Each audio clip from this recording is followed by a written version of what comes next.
I'm going to finish, but this is probably a very fascinating new part. What we are discussing is that if you insert your needle, and during the penetration of the needle, this bends for any kind of problem, very hard lever, ribs deviating the needle, and so on. The machine does not know that, cannot know that. The machine calculates the virtual needle in the ideal penetration, the real strict penetration. If it bends, the machine cannot tell you. It is not frequent, fortunately, but may occur. What is the ideal? The ideal is to have the sensor much closer to the tip of the needle. Our sensor is today tied to the handle of the needle. The handle is very far from the tip. Solution can be, for example, to have the sensor applied to the cannula of the needle, so closer to the tip, or inside the tip. Inside the tip, how? How big are these sensors? 2 years ago, they were, the smallest were 2 millimeters. Now, the smallest are 0.33 millimeters.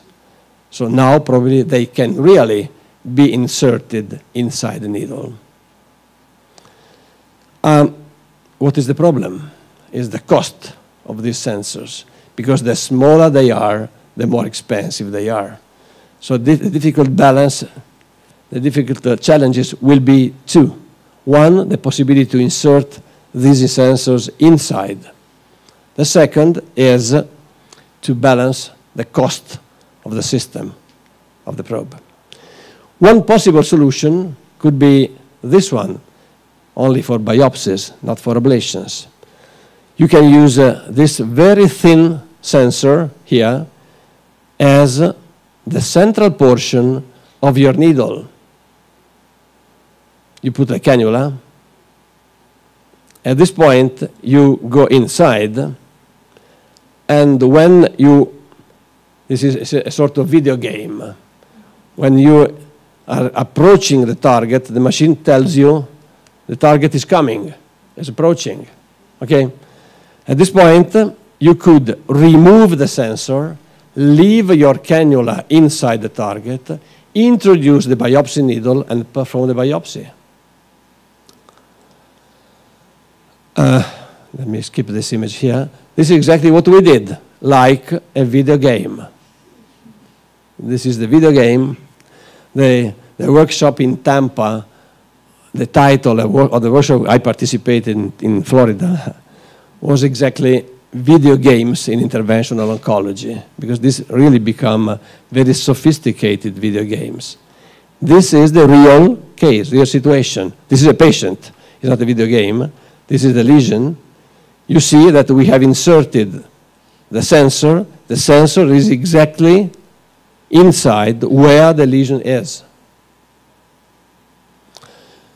Why am I showing you examples for biopsy and not for ablations? You cannot use the very thin sensor inside an RF electrode or inside a microwave antenna, because they are not void inside. There is material, they are metallic, they are full. So you should use a very small sensor applied to the antenna, attached to the antenna, attached to the electrode, but these will be disposable. You cannot reuse that. If this São Paulo meeting could have occurred in 2 months from now, probably I would have showed you the new system of ablations, not now. But, you know, I'm finishing. Things are changing and will change. In 2 months from now, we will know who between Brazil and Italy will win the next football championship. So far, you are in advantage, 5 out of 4. And in a very short time, we will also be able to know, to perform the difficult, sorry for that, the registration totally automatically. If you look carefully, well, I'm doing nothing. The machine is working. The machine is automatically calculating the shape of that particular lever in all the 3 planes of the space.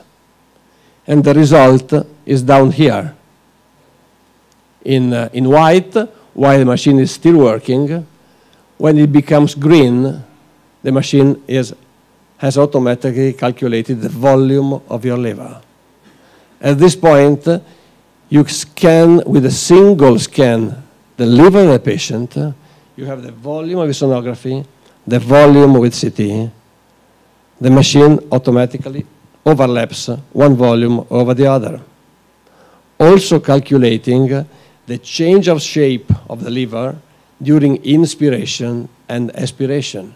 Because if you make a calculation, the liver changes in shape, like the spleen, for example.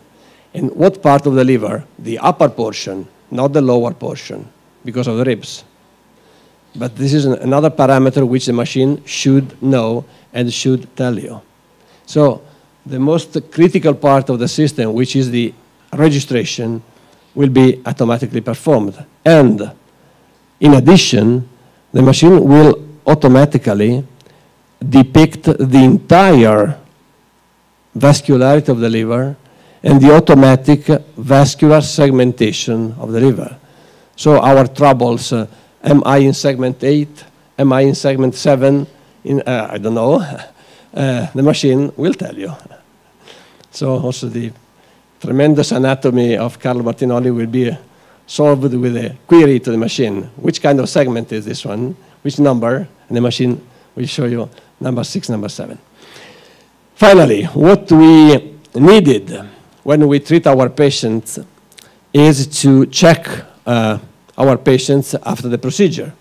We always visit, go and visit our patients in the department after treatment.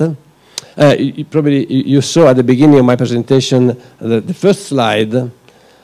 We have recently been awarded by our regional government of a department which is called Interventional Oncologic Radiology.